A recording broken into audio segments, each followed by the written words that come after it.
What does it mean to really own a piece of culture?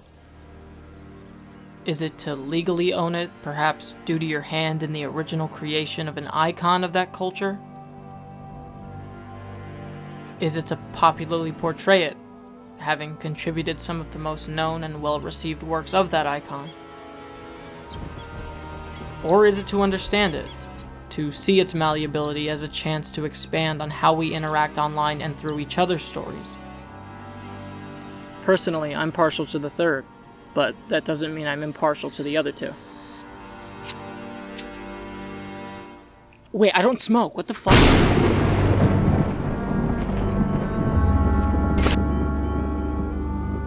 The way we experience culture has changed thanks to the internet.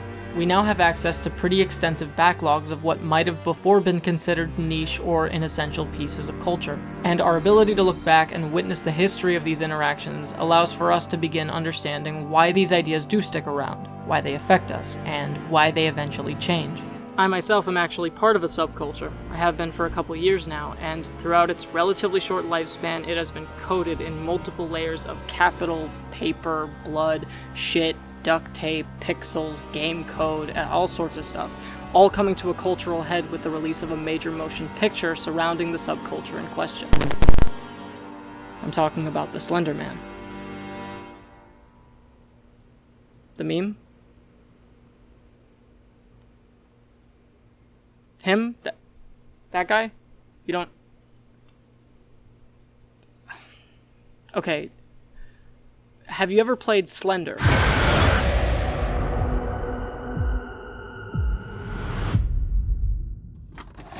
Okay, so quickly, before I go into talking about the history of this thing and trying to contextualize it and all that, I do want to very briefly address the event in Wisconsin that occurred as a result of this entire thing existing. I'm of the opinion that there is no amount of contextualizing or academic deep dive that can make an event like that justified or okay. Like, just because an art exists doesn't mean that, like, this event is erased or it doesn't matter. I guess what I'm saying by making this video is that I'm not trying to erase it or downplay it. It's ingrained into the history of this entire thing, and I'm trying to acknowledge that here, and that's why I'm doing this. And honestly, cards on the table, if the events in Wisconsin stop you from wanting to learn more about the Slender Man and made you, like, not like it or not want to take part in a culture like that, it absolutely makes sense that that's the direction you went in. So yeah, I just wanted to say that before I started. I hope that any of this made sense, and I hope that you'll forgive the sort of sidestep to this entire thing. This was my attempt to make sure it was talked about.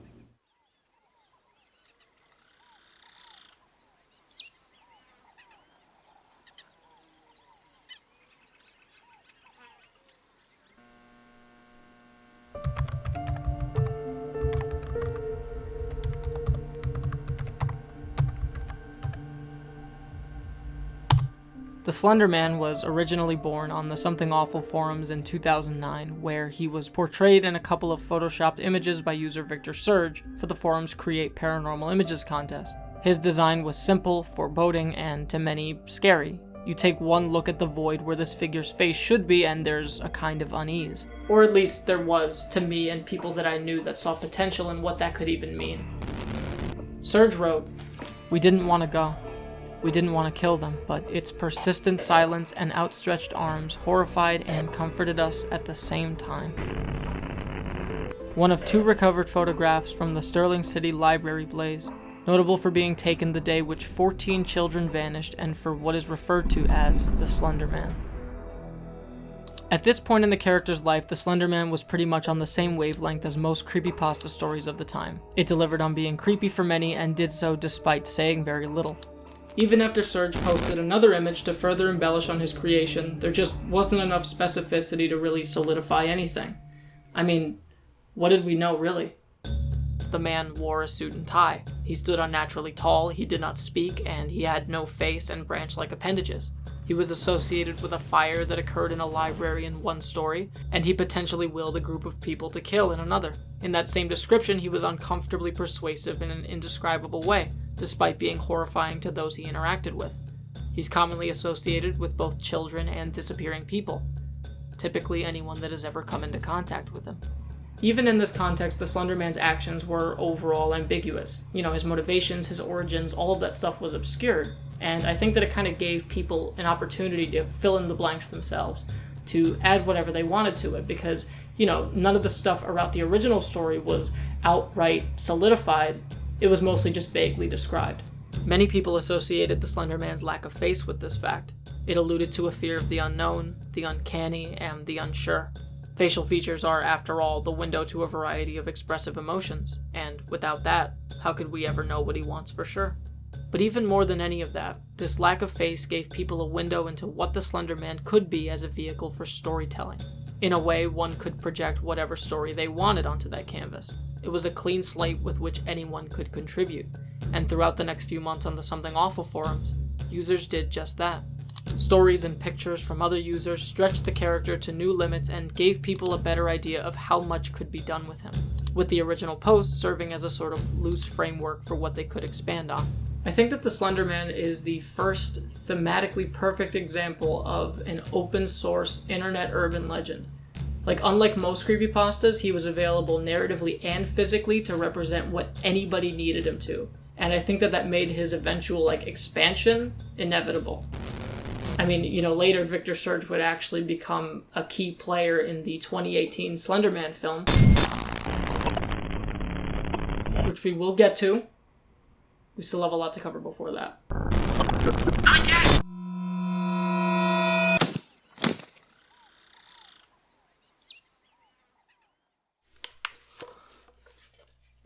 Okay. Not even 2 weeks after the Create Paranormal Images contest started and the first 2 images of Slender Man were uploaded to Something Awful, another user was planning on attaching his own face to the monsters, but through a different medium.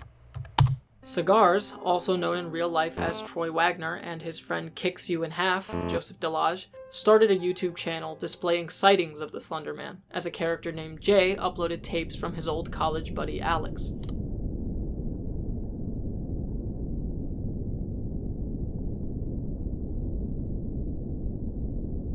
This series of videos uploaded under the channel name Marble Hornets was the first big leap from page to screen that the Slender Man, or as he was referred to in the series, the Operator, would get. This first adaptation of Victor Surge's work was very similar to the source material, even up until the end. While a majority of the characters' decisions and actions were all original to the Marble Hornets writers, the series clearly took most of its thematic cues from those original images. Many people in the story disappeared due to the characters under the Operator's influence. There are many references to fire or burning down buildings. He has a physical pull that wills people to him. And the final season ends by suggesting that he persuades others to kill, albeit for the sake of stopping him from spreading to others. This virus angle was not explicit to the original Something Awful post, but that wouldn't stop it from making its way into the 2018 film, which we will get to. I think that Marble Hornet's greatest attribute was taking the thematic route that a lot of the original Something Awful posts had taken and applying them to a genre. And I'm not talking about horror, I'm talking about mystery. The Operator was presented as the narrative was, as a massive question mark, with more and more questions popping up and the ones being answered actually revealing very little about the monster, but more about the characters. What is this? What have you been hiding from me? It's something you need to see, but not yet. If you watch that now, it's gonna ruin everything we've been working on. I'm leaving. Jay, come back! Don't follow me! Jay, listen to me! In this way, Troy Wagner and Joseph Delage managed to reintroduce what made the original images on Something Awful so enticing, but in video form, turning ambiguity from photos and captions into narrative intrigue in a serialized setting. And at that, Marble Hornets was culturally significant simply by virtue of being a video adaptation.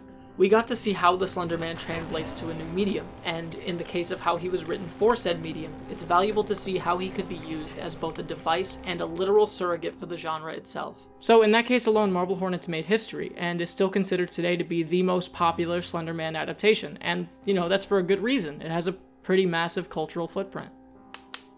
Luckily, everything is about to explode, and the Slender Man's place in culture is going to start to mean everything and nothing all at the same time. God help us.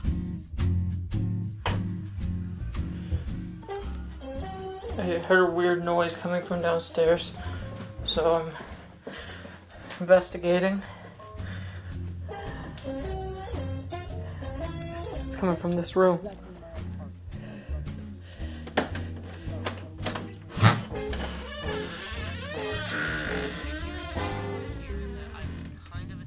Oh my god.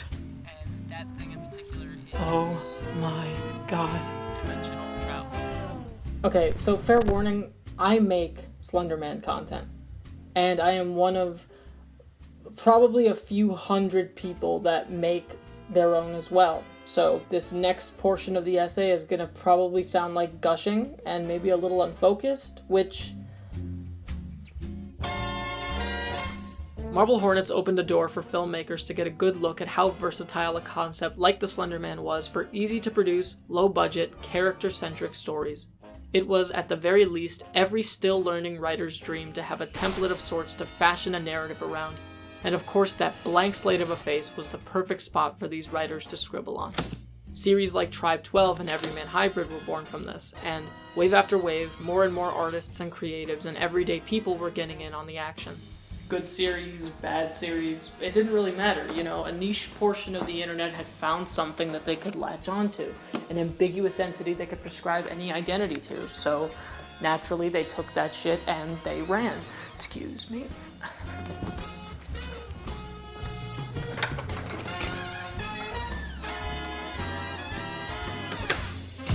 Culturally, these new series did every new thing imaginable, whether it was smart to or not. More and more, every corner of this undefined world was finding new definitions, new angles, and new perspectives for countless people to insert their own identities into. They ripped each other off, learned from each other, grew alongside each other, and eventually collaborated with each other.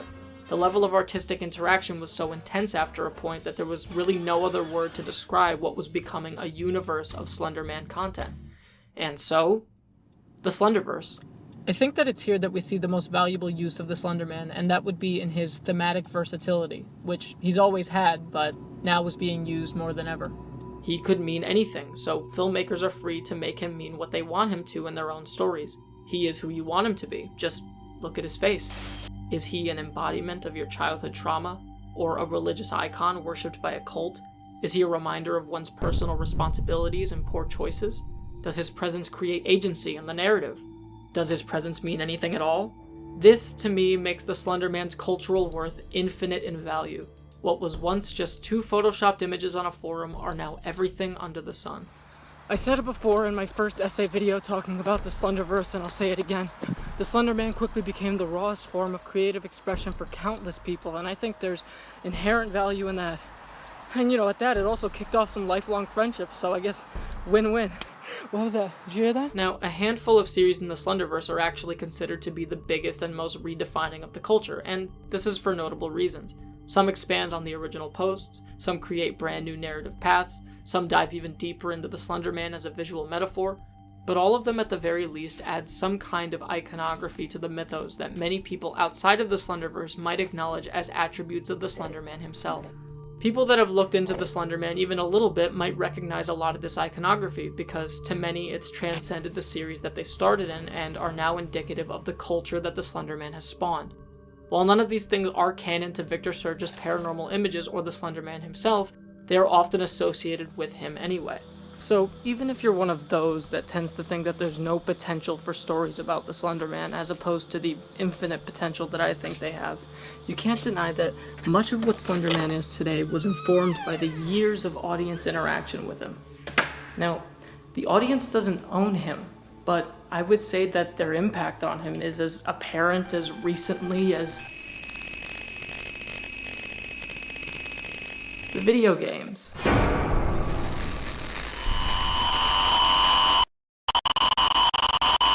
A lot of people would say that the Slenderverse's peak in popularity was in 2012, and there is a reason for that.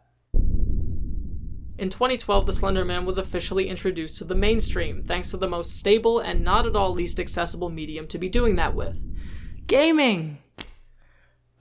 Slender, the 8 pages, took all of the most fun and interactive tropes of video content associated with the Slenderman and structured gameplay elements around it to make for a really neat survival horror game, which is great. I loved Slender when it first came out. You know, to hell with all the people that was saying it was ruining Slenderman. It was another addition to the culture, and a welcome one at that. We now got to see how some of the ambiguous elements of the Slender Man translate to a new medium, just like we got to see how well it translated from photos to video 3 years prior. Thematic versatility. And yeah, there were weird knockoffs, but overall I think Slender actually inspired people of a different media background to do the same thing Slenderverse creators were inspired to do. Make stuff. And maybe even discover when it already existed. The game's better produced sequel, The Arrival, improved gameplay elements and added a story that pays homage to Victor Surge's work and Marble Hornets. Probably because the game was written in part by the creators of Marble Hornets. No joke, I really appreciate the fact that the people that were responsible for the Slender Man's first wave of popularity were asked to partake in its second and arguably last before the Slender Man and the Slenderverse and everything surrounding it sort of dove back into obscurity for a bit until inevitably Sony Pictures decided to make a movie about it. But before we get to that,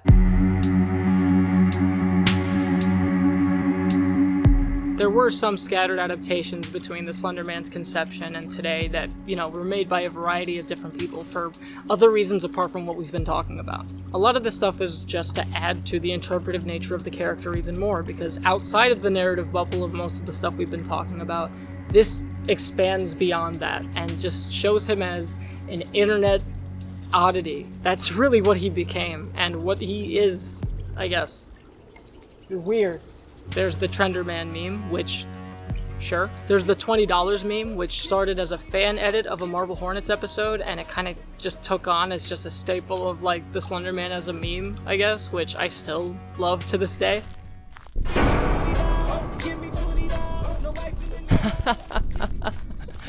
Are you serious? There's also the Splendor Man, which is just so harmless and great. This one's actually kind of personally important to me. Black Box TV did a video a few years back. It was kind of an urban legends trilogy, and one of the 3 urban legends they talked about in this trilogy was the Slender Man. And that is actually the video that got me into Marble Hornets and the Slenderverse and all that stuff. So I actually have them to thank for all this. There's the Enderman in Minecraft, which is pretty neat. There were actually a few films, not that one, that, were kind of more concerned with...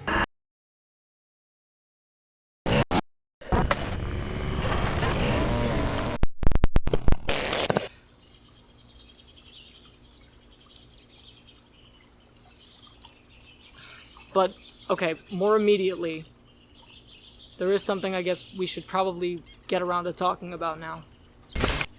And I guess I've put it off long enough, so... Okay.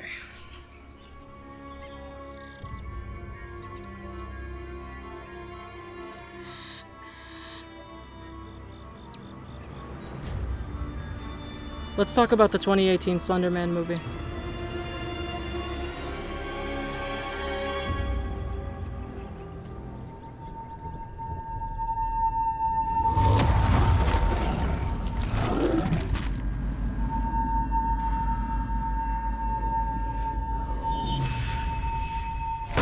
Okay, so, is it well written? No. Is it well acted? No. Is it thematically sound? No. Is it well edited? No. Are the visual effects good? No. But, is it culturally valuable? No. Consider everything we've talked about. All of the ways in which I've stressed the importance of the Slender Man as a template for thematically versatile storytelling. The possibilities were endless. In a way, the Slender Man outgrew the forum he started on and became a lot more than that. We had already seen successful and, at that, liked video stories depicting him. I'm not saying they should have adapted Slenderverse stories. As a matter of fact, if they did that, I have a feeling the movie could have been even worse. The cue that Sony Pictures should have taken from almost 10 years of portrayals, 10 years of new perspectives, is to give a new perspective. They were given a canvas with which they could have told any story they liked, with a monster that could potentially thematically stand in for anything. The movie could have been about a ton of things. Children of abuse finding comfort in bad places, how wanting to learn more about something can be worse than just being ignorant about it, the importance of taking responsibility for unforgivable actions. And I'm saying these themes in particular because they are present in the film and are done nothing with. All of these ideas are either set up without payoffs or paid off without setups. So, you see, I'm not trying to rewrite the movie with anything specific or list what they should have done on a story level. I'm saying that in order to matter, the story had to do something, and hire someone that had ideas for a story, a fresh take. All the best things about The Slender Man up until this point were in its fresh at the time takes. And that might have been hard to do, given the fact that The Slender Man's rights were in the hands of Eric Knudsen, who, if you don't know, was known popularly as Something Awful user Victor Surge. The original creator of The Slender Man was involved in the production of the Slender Man film. Which should sound great, right? I don't know. All we had really gotten from him up until this point were a few images and some anecdote-sized captions to creepy Photoshop photos. All of those things helped inform The Slender Man for other storytellers to embellish on, but they weren't necessarily indicative of how Knudsen would do in longer form. So, in a way, him being included on the project was a pretty big gamble. Do you remember how I said that Marble Hornets used the Slender Man to structurally represent the story itself, and that most other adaptations in the Slenderverse use him to thematically represent something? Well, the reason for this is because there has to be a purpose to the Slender Man existing in the story. Many would rather he not be treated as a character, so were instead encouraged to treat him as a device, thematic or otherwise. Plenty of other horror works that include a monster do this all the time. The problem is, not only is the Slender Man not a character in the Slender Man film, he's also not a device. He just exists in the story. His entire existence in his own movie is superfluous. Like everything around it, he was included to be included. The movie was written and shot to be written and shot. And you know what, like with Marble Hornets, if they had chosen to divert the focus to something else like character or genre, then that would have been fine, but they didn't do that either. They didn't have any interest in the characters that were being affected by the monster that they also didn't really care about. They weren't interested. So the movie was uninteresting. The fact that the first 5 minutes of the movie leads up to the main cast summoning the Slender Man as a happenstance teenage horror cliche, ooh, what if we did this, inciting incident is pretty emblematic of why the rest of this thing is as valueless as it is. It means nothing, except, hey, isn't this a novel thing that this movie exists? The answer of which being, no, it's not. Maybe 6 years ago at the height of the character's popularity, but not now.